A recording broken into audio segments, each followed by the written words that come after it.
Dear students, today our topic is permanent tissue. First, we will look at the definition of permanent tissue.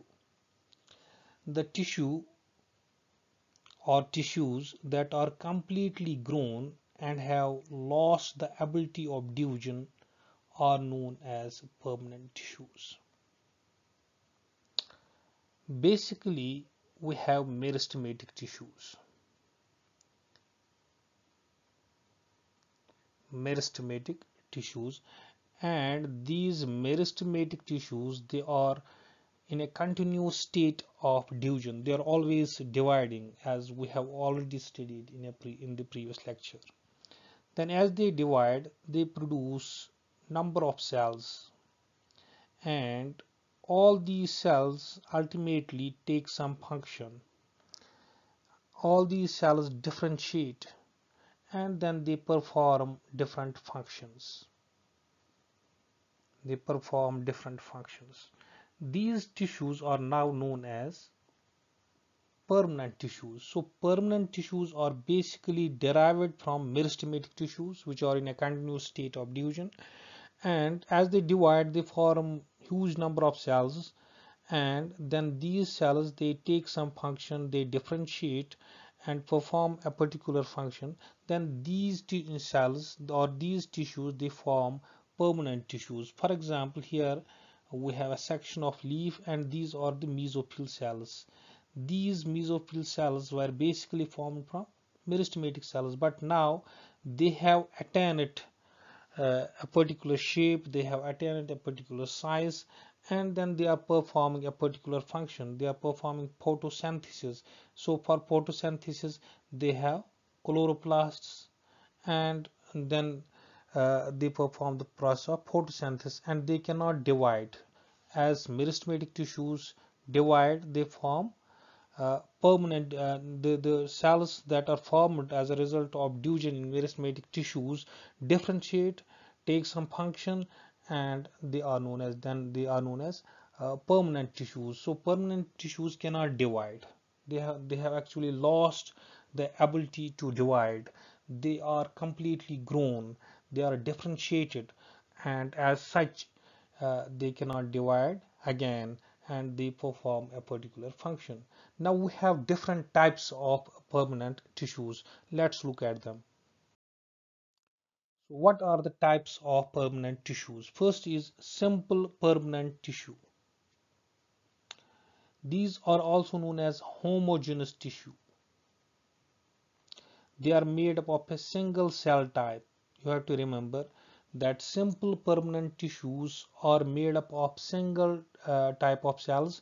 In this tissue you will find all the cells, they will be similar, they will be of single type, and they will be homogeneous, they will be uniform. All the cells will be of the same type. That's why they are also known as homogeneous tissues. For example, here I have taken one example. This is a parenchyma. This is parenchyma.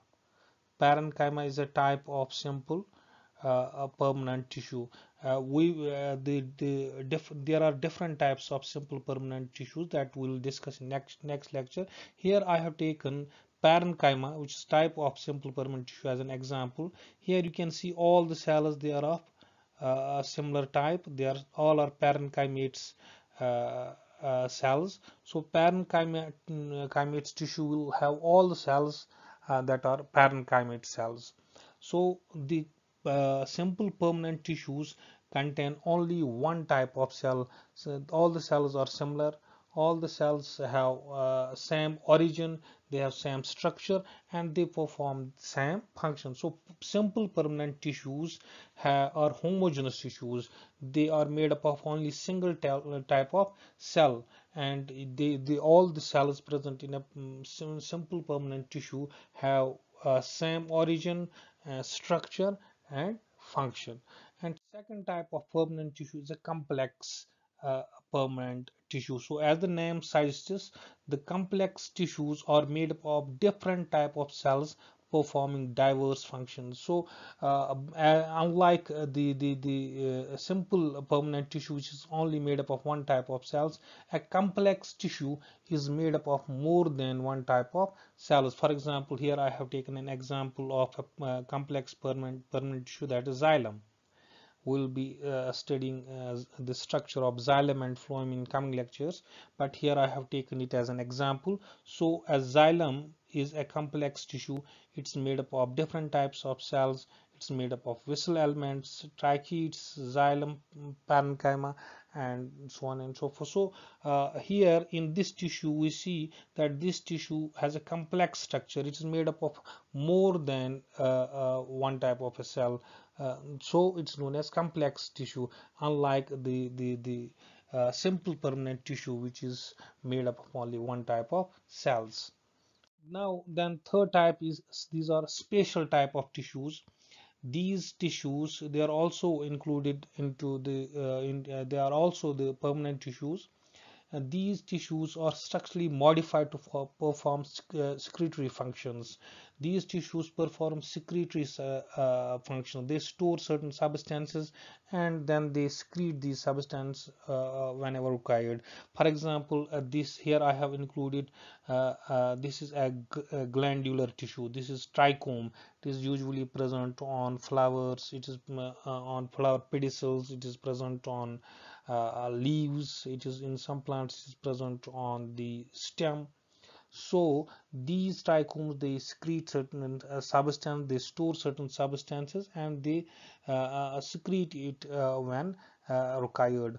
So these glandular spatial tissues include those tissues, those permanent tissues that have taken the function of secretion. They store certain substance. For example, they may store latex, resins, and other substance, and then they secrete whenever required. So they have taken the function, they are differentiated, and they do not divide, so they are permanent tissues.